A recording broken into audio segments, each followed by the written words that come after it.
Le corps sans vie d'une fillette de 7 ans a été retrouvé dans un quartier de la commune de Daloa. L'Égyptien Mohamed Salah a été désigné Ballon d'Or lors de la soirée des CAF Awards tenue hier à Dakar, au Sénégal. Bonsoir, merci de suivre le 19h. Elle était seulement âgée de 7 ans et en classe de CP2. Le corps d'Alan Milka Jemima a été retrouvé au groupe scolaire Abattoir Sud au quartier Manioc à Daloa. Selon les témoignages, elle a reçu un violent coup à la tête entraînant une ouverture sur le crâne. Une enquête criminelle a été ouverte par la police de Daloa. Notre correspondant Ganan Konaté revient sur ce drame. La petite Jemima n'est pas rentrée à la maison le lundi soir après les coups de 17h30. Son corps a été découvert le lendemain matin dans l'enceinte de l'école. Toute la nuit, quand on l'a cherché, qu'on n'a pas vu, c'est au petit matin, nous sommes venus à l'école. Une femme nous a alertés, allez-y voir à l'école, qu'il y a un corps qui est là-bas. Et quand nous sommes venus, on l'avait étendu ici, la tête. Vous voyez le sang là. Elle a été assommée, le crâne était fracturé. Et puis il y a eu un pincement de manchon ici, et puis à la jambe. Tout juste, nous nous sommes dit, peut-être qu'on a retiré, on lui a retiré du sang. Ce drame peu fréquent, mais pas exceptionnel, a plongé les parents de la victime dans une situation lamentable.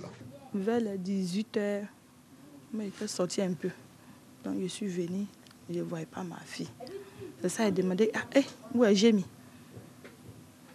C'est ça, après son frère a dit que quand j'étais en classe, Jémi m'a trouvé là-bas. Lui aussi, comme il est en train de copier les sons là, tous les gestes là, il n'a pas souvenir encore. Après ça, il n'a plus vu la petite jusqu'à aujourd'hui. Aujourd'hui, voilà que je me trouve sans ma fille. Vraiment, je ne sais même pas, je sais pas quel mot dire, je ne sais pas, vraiment, je suis vraiment dépassé. Qui a commis cet acte et à quelle fin? Ce sont les questions que l'on se pose et la police a ouvert une enquête pour le savoir. Mettre en place une stratégie globale de développement économique régional et une stratégie de communication, c'est le but d'une rencontre de l'espace Escabo à Korogo dans le nord ivoirien.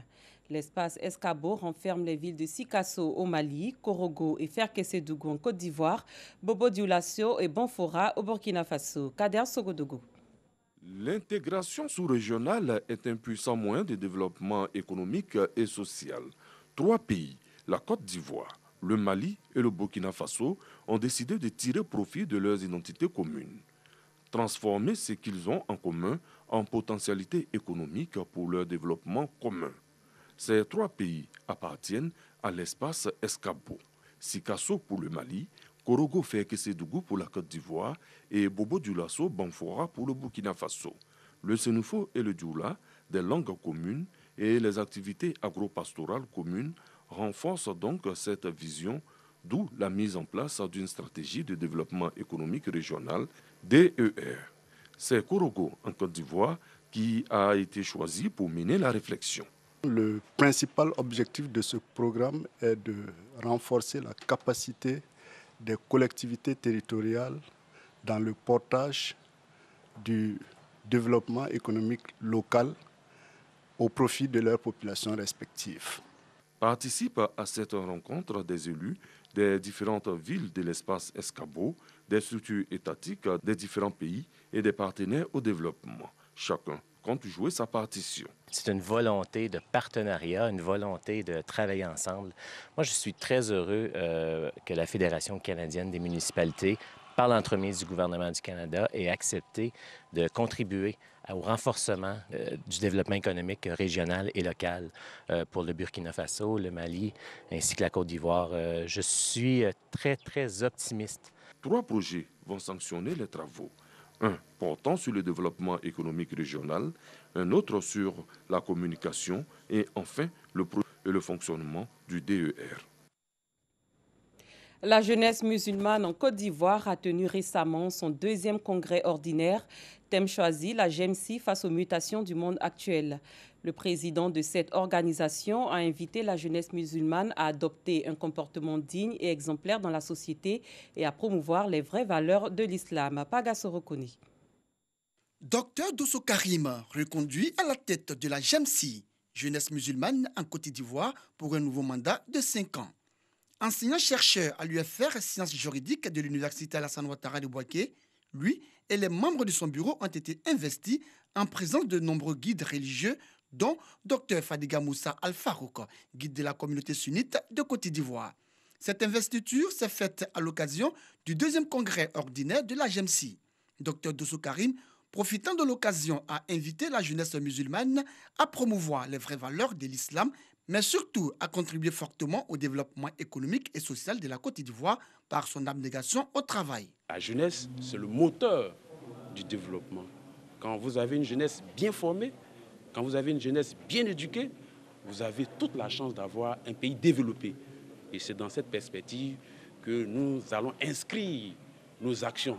Le train de l'émergence a démarré et la GEMSI a embarqué dans le train de l'émergence pour accompagner nos autorités, en tout cas dans la mesure de ses possibilités, et conformément à son règlement intérieur, à participer donc au développement de notre pays en étant vraiment conforme à ces principes.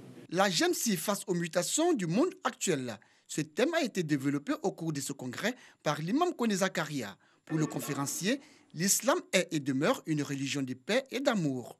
Nous avons le devoir de soigner l'image de notre religion. Nous ne devons pas accepter qu'on criminalise notre foi, notre religion. Le mal, tout ce qui est mal, l'islam interdit tout ce qui est mal. L'islam ordonne tout ce qui est bien. Et donc le terrorisme, c'est le mal. Et donc nous ne devons pas accepter qu'on taxe notre religion de cette barbarie-là. Le fait de donner le nom djihadiste et islamiste à des terroristes, ce n'est pas normal. Parce que déjà, islamiste, ça vient du mot islam. L'islam, c'est une religion de la paix. À ce congrès, qui a vu la participation des structures et associations sœurs, la lecture des motions, mais aussi de nombreuses résolutions et recommandations. L'engagement à défendre la liberté d'opinion et de culte. L'engagement à œuvrer au maintien de la cohésion sociale, l'application des grandes lignes de la politique éducative et de la formation à la culture de la paix, entre autres. On s'intéresse à la première édition du Festival international Ekangagwa dans le Moronou, une occasion pour les fils et filles de cette région pour promouvoir le riche patrimoine culturel agni. C'est une initiative des cadres de cette partie du pays. Charles Tatou. Annonciatrice de joie ou de tristesse, la danse est également un facteur d'unité et de rapprochement des peuples.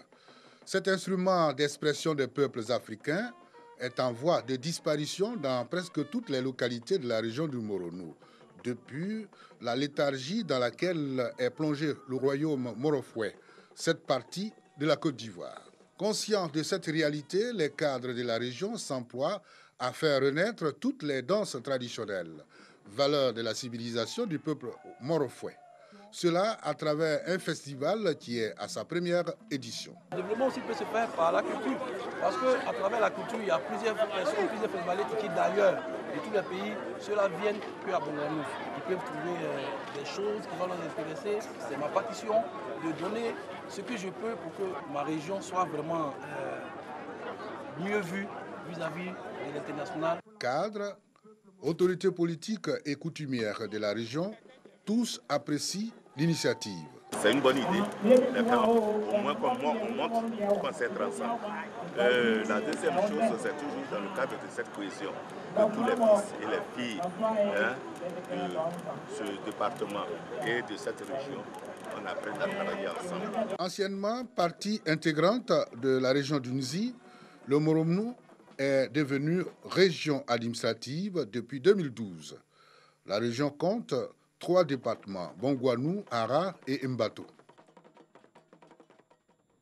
À l'étranger, à l'appel d'un regroupement de 11 syndicats, les enseignants maliens des cours publics du secondaire ou primaire et dans l'enseignement préscolaire ont déclenché depuis lundi un mot d'ordre de grève qui doit se terminer vendredi. Un mot d'ordre largement suivi sur le territoire national. Les enseignants demandent une amélioration de leurs conditions de vie et de travail. En RDC, la CENI a annoncé via les réseaux sociaux qu'elle avait entamé une plénière, une réunion à l'issue de laquelle les résultats provisoires pourront être annoncés. Le retour au calme se confirme au Gabon et l'activité reprend petit à petit au lendemain de la tentative de coup d'État par des membres de la garde républicaine. Ce pays baigne dans un flou institutionnel depuis que le président Ali Bongo est en convalescence au Maroc. Les Gabonais se prononcent sur cette situation. On en sait plus avec Parga Sorokoni. Les Gabonais réagissent du coup d'État manqué. Un commando militaire avait appelé sans succès depuis Radio Gabon au soulèvement. J'ai l'impression que nous sommes en prison, nous sommes embrigadés dans notre propre pays, nous n'avons pas de mots à dire. Nous ne sommes pas libres, nous sommes en prison.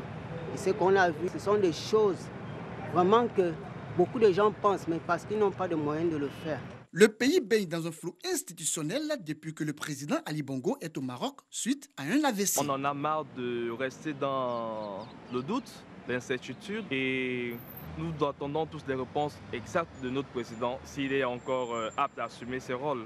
C'est malheureux. Toutes les institutions internationales, l'ONU en particulier, condamnent cela. Nous sommes dans un pays beaucoup plus démocratique et nous voulons bien que la démocratie s'exprime par les urnes. Le calme est revenu à Libreville et l'Internet a été rétabli. Au Venezuela, le président Nicolás Maduro commencera jeudi un deuxième mandat de 6 ans dans un pays en proie à la pire crise économique de son histoire récente.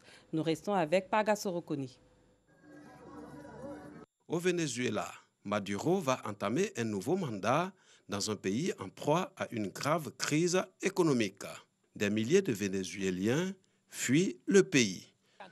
Avant qu'il ne ferme la frontière ou que le pays rompe les relations avec lui, nous avons pris la décision de partir avant qu'il nous escroque, car c'était une arnaque ce qu'il a fait.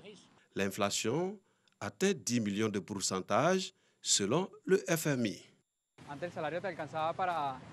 La situation sanitaire au Venezuela est la pire de l'histoire républicaine du pays, selon la manière dont tous les systèmes de santé du monde sont évolués.